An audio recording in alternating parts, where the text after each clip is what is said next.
আওয়ামী লীগ তো দেশে নেই, তে বোমা মারবে কে, ককটেল ফাটাবে কে, গাড়িতে আগুন দিবে কে? আওয়ামী লীগ দিল্লি থেকে লকডাউন ঘোষণা করেছে আর বাংলাদেশে শিবির সেটা পালন করছে।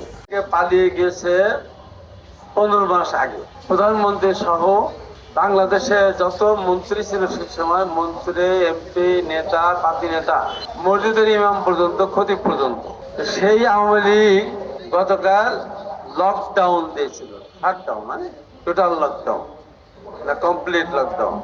এত ব্যস্ত হয়ে গেল প্রশাসন, আমরা তো ভীত হয়ে গেলাম।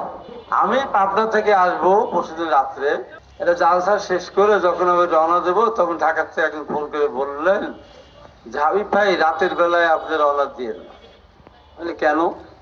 ঢাকার অবস্থা খুবই খারাপ, বাসে আগুন দেওয়া হচ্ছে, যেখানে সেখানে ককটেল মারা হচ্ছে। আমি বললাম আওয়ামী লীগ তো দেশে নেই, তে বোমা মারবে কে, ককটেল ফাটাবে কে, গাড়িতে আগুন দিবে কে?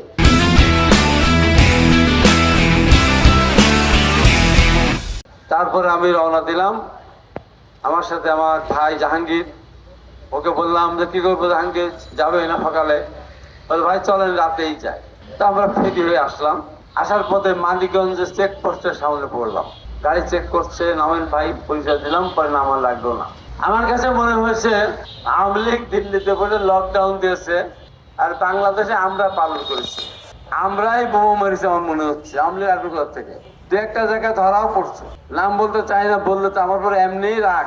সারা পৃথিবী থেকে যারা যেখানে আছেন প্রতিদিন 7 বার গালি দেয় আমাকে। তারপরে বলবো চট্টগ্রামে আমাদের প্রার্থীর উপর হামলা হলো, একজন মারা গেলেন, সাথে সাথে প্রচার হলো বিএনপি গ্রুপের কারণে নমিনেশন পায়নি, তারা গুলি করেছে। পরবর্তী গিয়ে পর্যায়ে দেখা গেল না, ওটা শিবিরের কর্মী।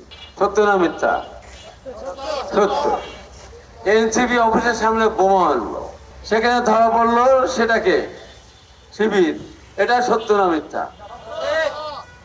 অনেক জায়গায় বাসে পেট্রোল বোমা মারতেছে, সেখানে ধরা পড়ছে যে সেখানেও কে, শিবির। আমার মনে হয় আওয়ামী লীগ দিল্লি থেকে লকডাউন ঘোষণা করেছে আর বাংলাদেশে শিবির সেটা পালন করছে।